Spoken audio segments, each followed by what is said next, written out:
Hello everyone, it's Seth, probably better known as Saffron Olive, and it's time for another instant deck tech.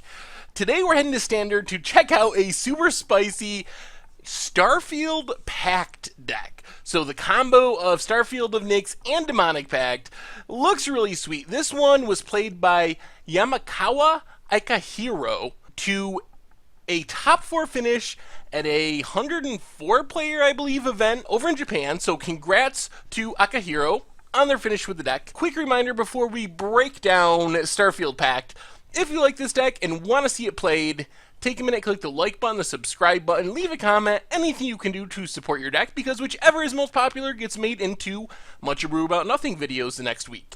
Anyway, Starfield Pact in Standard. Let's break it down. So, first off, the combo.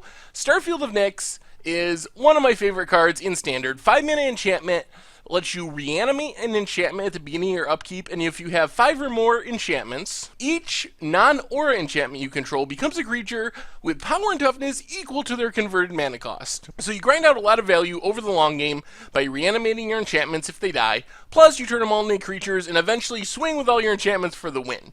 Well, we also have Demonic Pact, which is super sweet. Demonic Pact we've seen with Crush of Tentacles winning games on its own, dealing damage, making opponents discard cards, drawing cards, but you got to get rid of it before the clock runs out, and you have to pay your dues to the devil because you lose the game if you have to choose that option. Well, with Starfield, it adds a whole nother layer to it because not only are you dealing damage and drawing and making your opponent discard, but when you have 5 or more enchantments, it turns into a 4/4 beater, so you can also start attacking with your Demonic Pact. So that is part of the idea of the deck. The other cool thing about Starfield is, like, the Crush of Tentacles version of Demonic Pact bounces the Demonic Pact, gets it back to their hand, recasts it. That's all well and good, but you're still paying 4 mana every time.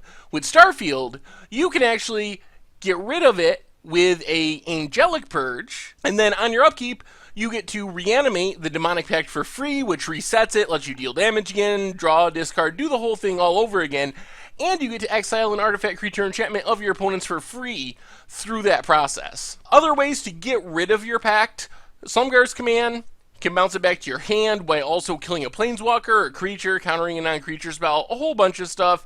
And Anguish Unmaking is kind of like the last resort. You don't really want to exile your Demonic Pact in this deck because, like I said, you want to get it back with Starfield. But if you're going to die, you're better off just exiling it with Anguish Unmaking than you are having to choose the lose the game option. That much is for sure. The rest of the deck has a bunch of enchantment-based removal. So the same idea, this is removal, plus you get to get it back with the Starfield if it goes to the graveyard. Plus, Stasis Snare can animate into a 3/3 creature with 5 other enchantments. Deadweight kills a little creature. Pacifism keeps any creature from attacking or blocking, but it doesn't deal with activated abilities, which is a downside. Stasis Snare exiles a creature altogether until it leaves the battlefield, which of course takes care of activated abilities along with keeping it from attacking and blocking. Oath of Jace, just to cycle through the deck, draw cards. Also combos with Starfield if you have multiples, because they are legendary. So if you play one, you legendary yourself, one goes to the graveyard, you can get it back with the Starfield on your next upkeep. Legend rule 1, every turn you get to do the discard 3, draw 2 if you want to, with multiple copies of Oath of Jace and Starfield on the battlefield. And then just Languish and Sorin, removal, finishers, sweepers. I guess if you're playing black and white and you're a slow controlling deck, you might as well have Sorin in it. Mana base wise, the standard staple package of Evolving Wilds and Basics, backed up by Shambling Vents as the creature land, and some more duels. In the sideboard, Vessel of Malignity, which is basically a Mind Rot, except it exiles the cards from the opponent's hand instead of just having them discard them. Plus, it's an enchantment, so in a slow control matchup, you can make an opponent discard 2 every turn with 1 card for 2 mana, because you keep getting it back with Starfield. Virulent Plague, the other enchantment in the sideboard, takes care of tokens, also animates into a 3/3 from Starfield. Negates in a single Ob Nixilis for the control matchups, and then Kalitas and Archangel Avacyn. The deck does not have any creatures in the main deck, so if your opponent takes out all their spot removal, Archangel Avacyn and Kalitas are super powerful threats to finish the game. Archangel Avacyn can also protect your entire team of animated enchantments from, I don't know, a Planar Outburst or something. Anyway, that is Starfield Pact for Standard. Deck looks super, super spicy. Thank you very much for watching. I hope you enjoyed our instant deck tech, and I will talk to you soon.